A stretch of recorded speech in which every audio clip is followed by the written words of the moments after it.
This is a book review of Crying in H Mart by Michelle Zauner. This book had two strong pillars for us. One was that it was a glimpse into Korean life, and the other was that it was an examination of grief. The glimpse into Korean life was based on a child who was born to a Korean mother and an American father, so it wasn't just an examination of the Korean food, which was a heavy focus of this book, but also the Korean family, traditions, lifestyles, customs, and daily activities.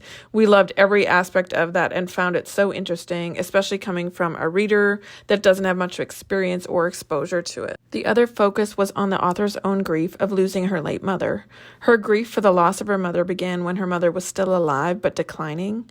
Like most, Zauner's experience with grief in some ways began when her mother shared her colon cancer diagnosis.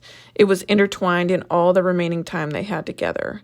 These raw parts of the book were the strongest, making the reader feel the anguish and the hopelessness that a family member feels when an important person in their life is dying. Readers that have experienced deep loss like this will probably resonate with these parts of the book.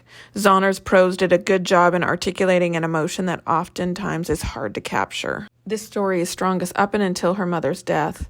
After that, the story kind of flails, but that is possibly the point because after significant loss, this is what life often feels like. So overall, we thought this was a decent memoir. We read it really quickly.